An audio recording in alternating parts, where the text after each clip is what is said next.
O que a gente está fazendo aqui no Brasil e para onde a gente deve ir.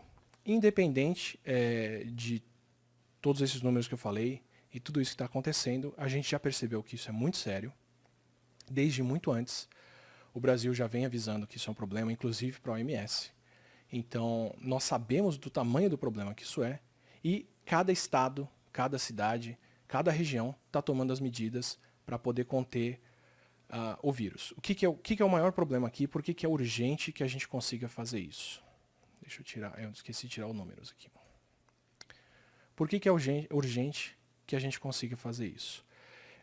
Eu trouxe para vocês um estudo na live anterior, que é o estudo no qual a política pública inglesa, provavelmente americana, talvez a brasileira, como eu disse para vocês, se baseia pelo tanto que essa doença deve crescer e pelo número de pessoas que deve ser atingida. E o principal que esse estudo mostra não é nem o número de pessoas que podem ser atingidas, porque isso também é muito sério, e a gente vai voltar para esse ponto, mas é o tempo em que isso acontece. Como eu disse para vocês, o número de casos de coronavírus, uma vez que a gente viu ele fora da Itália, dobra a cada 5 dias. Isso quer dizer que é um curso de doença muito rápido e que em questão de 3 ou 4 meses, a grande maioria das pessoas já foi infectada. Isso quer dizer que a janela de ação que a gente tem é dias daqui para frente, no máximo algumas semanas, para poder impedir e reduzir ao máximo o auge do número de casos que a gente pode ter no país. Então a gente tem que agir muito cedo e não vai dar tempo por conta disso para curas chegarem para cá. Então, mesmo que a gente tenha tratamentos que estão em teste agora, que são super promissores, que são um ânimo para todo mundo, não existe logística humana suficiente para distribuir esse tratamento para todas as pessoas do mundo no intervalo de 3 a 6 meses que a gente precisa para poder conter o coronavírus. Então a gente não tem como depender de uma cura, de uma vacina, de qualquer coisa nos próximos meses para conter o número de casos. A gente depende de ações individuais, de ações coletivas, de ações não farmacêuticas para que isso aconteça. Tá? Tem os testes, tem isso tudo que estão se fazendo. O que a gente vai fazer agora é tentar aumentar a infraestrutura que a gente tem para atender as pessoas e tentar garantir que o menor número de pessoas possível vai precisar dessa infraestrutura. Então, o Brasil está encomendando uma série de testes, a gente está aumentando a nossa produção aqui, e vocês já viram que Alemanha, Coreia, Japão, mesmo a China, todos esses países que estão conseguindo conter o surto e que têm um ritmo de crescimento menor, dependem de um número grande de pessoas testadas. Eles precisam testar muita gente para garantir que o vírus é contido. E a gente depende de testes aqui no Brasil também para poder fazer o mesmo. A mitigação que eu mostrei para vocês e os casos sendo cortados de lá dependem de ações coletivas de parar tudo, de ações individuais de ficar em casa, mas de testes também para poder tirar as pessoas, de quem transmite o vírus por ali. E a gente também depende de aumentar a infraestrutura hospitalar. Como eu disse, até 20% das pessoas que pegam o coronavírus precisam ser hospitalizadas. É ótimo para os 80% que vão ter febre ou alguma outra coisa, mas só. Mas são 20% das pessoas chegando e precisando de hospitais. E uma parte delas sendo internada e precisando de respirador, precisando de oxigênio e uma série de outras coisas. Então, parte do esforço para conter o coronavírus é aumentar a capacidade hospitalar. Eu falo naquele vídeo sobre por que o coronavírus vai para a sua vida, que a gente quer ter uma curva de infectados que fica abaixo da infraestrutura hospitalar. Para poder fazer isso, aumentar a infraestrutura hospitalar também é importante. Então, as melhores medidas que a gente pode ver sendo tomadas aqui no Brasil são as medidas para manter as pessoas em casa, para não ter a transmissão, para manter a infraestrutura funcionando, para todo mundo poder ficar em casa, e aumentar a capacidade de atendimento hospitalar. Eu pedi para o pessoal no Twitter, pedi para o pessoal no Reddit, agradeço demais para quem colaborou, para me trazer as medidas que o Brasil está tomando, e eu vou listar para vocês aqui as que eu tinha notícias para dizer que foram feitas. Me desculpa se eu perdi o seu estado aqui no meio, por favor deixa nos comentários as medidas que tomaram, e se o seu estado não está aqui porque não está tomando essas medidas, cobrem que essas medidas sejam tomadas, porque ninguém é invulnerável a isso. E como eu disse, 1% é um número relativamente baixo de mortes, mas 1% de muita gente ainda é muita gente. Então a gente tem, no Brasil, pelo menos Alagoas, Amazonas, Ceará, Distrito Federal, Espírito Santo, Goiás, Maranhão, Pará, Paraíba, Pernambuco, Rio Grande do Norte, Rio Grande do Sul e Santa Catarina, que estão fechando aglomerações, vão manter só o comércio essencial funcionando e estão restringindo em alguns casos estradas, em outros casos voos. Tem uma discussão sobre até onde devem fechar a infraestrutura ou não para poder manter o que é essencial funcionando, e isso é uma coisa a ser acertada. Mas, como eu disse para vocês, o essencial é agir rápido, além de tudo. E tem ações individuais de algumas cidades, como Belo Horizonte, que também estão fazendo isso, e outras cidades que estão dentro de estados que estão tomando medidas dessas de fechar as coisas, mas que estão indo além e impondo barreiras, ou fechando comércio, ou fechando tudo de uma forma ou de outra. Além disso, ainda tem, pelo menos, Paraná, que pelo que eu entendi está convertendo hotéis para poder receber médicos e atender as pessoas. São Paulo, com certeza, e algumas notícias sobre o Rio de Janeiro, convertendo infraestrutura pública, como estádios e grandes espaços, ou infraestrutura privada sendo cedida, para poder construir hospitais de campanha, para poder ter leitos para receber as pessoas. Isso é fundamental. Fundamental. Como eu disse para vocês, o coronavírus dobra de número de casos a cada 5 dias. Se a gente tiver mais de um centro com ele acontecendo no Brasil, como a gente tem, ele tende a dobrar de casos muito mais rápido do que isso. A gente tem que dividir recursos hospitalares e de saúde entre vários estados, entre várias cidades, para todo mundo poder ser atendido, diferente do que aconteceu em Wuhan, diferente do que está acontecendo na Coreia do Sul, que conteve o surto numa região só, diferente do que aconteceu na Alemanha, que está contendo o surto numa região só. A gente vai ter que dividir esses recursos por aqui. Então, o que a gente puder fazer para aumentar os recursos, que é abrir novos leitos, trazer respiradores, se possível, produzir medicamento aqui, se for comprovado que o medicamento funciona. Como eu disse para vocês, o medicamento só chega a tempo de desocupar hospitais mais cedo e não de todo mundo tomar, mas já é ótimo poder desocupar hospitais antes. Quem sabe a gente reduz ainda mais esse número de mortes, que ao invés de ser 1%, cair para 0,8%, 0,6%. Mas reduzir o número de contágios é fundamental para que essa proporção de 1% ou 0,5% seja de muito poucas pessoas. Então, o que a gente tem por aqui?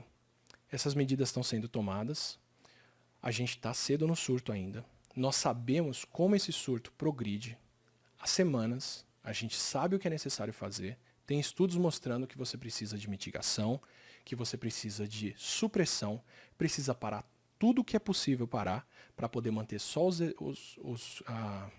as atividades e os serviços essenciais funcionando, para garantir que o menor número possível de pessoas peguem o coronavírus. Tá? Eu falo no vídeo anterior que existe aquele estudo que estima que, se não se fizer nada, a proporção de mortos é muito grande. Se fizer mitigação e vários tipos de contenção, como parar escolas, parar faculdades, parar o trabalho que não é essencial, isolar os idosos, dá para reduzir esse número de mortos. E se a gente fizer para 1 milhão, extrapolando aqui no Brasil, de maneira muito grosseira, pode ser um número maior. Se tomarmos algumas medidas, esse é um número. Se a gente tomar várias delas, como vários estados estão tomando, a gente pode reduzir esse número de mortes para alguns milhares. Então, esse é o ponto. Tá? Daqui para frente a gente vai depender muito de serviços essenciais, a gente vai depender de farmácia funcionando, supermercado funcionando, fábricas ainda funcionando, produção de alimentos funcionando, garis trabalhando, profissionais de saúde que são os que vão ser mais estressados e estão mais sob pressão daqui para frente. Você ficar em casa, não sair e garantir que você vai acabar com essa cadeia de transmissão aqui, é o melhor que você pode fazer daqui para frente. Se o seu serviço não é essencial, se você pode estar em casa, fique em casa, não saia. A gente tem que parar essa cadeia de transmissão aqui e garantir uma boa vida e um bom trabalho para quem vai estar cumprindo os serviços essenciais. Cada médico que está dando a vida daqui para frente, por todo mundo pelos próximos dias, trabalhando muito, como está sendo no mundo inteiro, cada médica que vai trabalhar e depois vai voltar para casa e vai passar no supermercado e precisa encontrar comida e precisa encontrar tudo funcionando, cada gari que vai estar ajudando a gente nessa produção de lixo imensa que a gente está fazendo de casa agora, merece o nosso respeito e merece que a gente fique em casa, faça esse tipo de mitigação e reduza o número de pessoas contagiadas. Isso não é... O que eu falei na live anterior não é uma sentença. Peço para vocês, se vocês verem a informação circulando por aí, como biólogo prevê 1 milhão de mortes, ou Átila falou que 1 milhão de pessoas vão morrer, por favor, corrijam essa informação, mandem a informação completa e eu vou falar ela inteira aqui, completinha. Um estudo que norteia decisões de saúde pública no mundo prevê uma grande proporção de mortos, que no Brasil corresponderia a mais de 1 milhão de pessoas, se as medidas não forem tomadas. Isso pode ser evitado, se a gente tomar essas medidas como o estudo sugere. Tá? É o que eu estou dizendo para vocês aqui com todas as letras, por favor. Isso não é uma sentença, isso é previsível e evitável. Depende das nossas ações individuais e coletivas para isso não acontecer. Eu listei uma série de estados e uma série de medidas que a gente está tomando nessa direção. Entendam isso como algo que pode ser prevenido e que depende da gente fazer para que isso seja prevenido dessa forma. Tá? Então a gente tem um período complicado pela frente, que depende da ação das pessoas. A ideia da live anterior, e pelo visto foi o que aconteceu, era acordar as pessoas para que o mundo mudou, porque a gente vai ter que passar por isso junto agora. Não é fácil ficar em casa, não é fácil ficar em confinamento daqui para frente. Você tem que manter contato com seus amigos, com seus familiares, com as pessoas próximas, tanto para o seu contato social, quanto para garantir que está todo mundo bem, que não tem alguém doente, que não tem alguém precisando. Tem muita gente que está perdendo emprego e que está sendo obrigada a ficar em casa sem condições de passar por isso. E se a gente não se ajudar, isso é um problema de todos. Cada pessoa com coronavírus é uma pessoa que pode transmitir para outras. Como a gente está vendo no Brasil, pegou todas as classes já. Então não tem ninguém aqui imune ao vírus. Isso depende da ação de todo mundo. Aceite que você tem que ficar em casa. E essa era a ideia da live anterior. Era falar, olha, esse é o grande motivo que a gente tem para ficar em casa. E é por isso que a gente tem que agir muito cedo aqui. Aproveita para estudar, para aprender alguma coisa nova, para renovar o contato com as pessoas, para refletir um pouco. Busque ajuda. Tem psicólogos, tem psiquiatras, tem pessoas dando apoio em todos os cantos. Se você está me assistindo, você provavelmente está vendo isso pela internet e é por onde a gente tem como pedir o apoio das pessoas agora. Mas vamos fazer isso aqui, ó. Depende da gente, como país, como pessoas, fazer isso e reduzir o número de casos que a gente tem daqui para frente. Tá? Como eu disse para vocês, esse número que eu falo lá atrás não é uma sentença. Esse número que eu falo na live anterior é o que a gente deve evitar que aconteça. Tá? Então, só para pedir para vocês de novo, estão distorcendo um pouco a mensagem, não sei, não é intencional, eu acredito, mas as pessoas às vezes estão pegando só o trecho em que eu falo esse número e estão tomando isso como o que deve vir aqui pela frente. Não deixem isso acontecer. Se vocês veem uma notícia, se vocês veem alguém compartilhando esse tipo de vídeo, falem para as pessoas, olha, o que ele falou é que isso é o previsto de acordo com estudos e é o que a gente pode evitar tendo ações agora. De novo, só para ser muito claro, isso não é uma sentença, isso é o que a gente pode evitar agindo. Tá? Eu estou falando muito isso, eu estou enfatizando isso, porque a gente está no comando do que acontece. O coronavírus não é uma roleta. A gente já teve vários países passando por isso e a gente tem vários exemplos fora para ver como isso acontece e o que a gente pode fazer para evitar. Parar o que não é essencial, testar as pessoas, trabalhar de casa, não sair de casa, não ter contato, isolar os idosos. É tudo que a gente tem que fazer daqui para frente. E vocês veem que eu nem estou falando mais de lavar as mãos, porque lavar as mãos é um cuidado que você já tem que ter internalizado. Eu estou falando dos cuidados coletivos. É tudo que a gente tem que fazer daqui para frente para não passar por isso. Tá? Então eu queria deixar isso muito claro aqui. Eu não quero esse tipo de mensagem e recado saindo do contexto daqui para frente. Quero reforçar para vocês que aquilo não foi uma sentença, a ação está nas nossas mãos, tá? A gente ainda não chegou nesse futuro e a gente ainda está em tempo de agir para ele. Essa semana, a próxima semana e as outras são essenciais para o tamanho do pico que esse surto pode ter no Brasil não ser grande, porque como eu disse, 1% de mortalidade é pouco mas de muita gente, de muitas pessoas é muito, e a gente tem que garantir que não são muitas pessoas. A gente deve isso a todo mundo que está mantendo a infraestrutura e cuidando do país, enquanto quem pode estar em casa, está em casa. É a nossa parte, ok?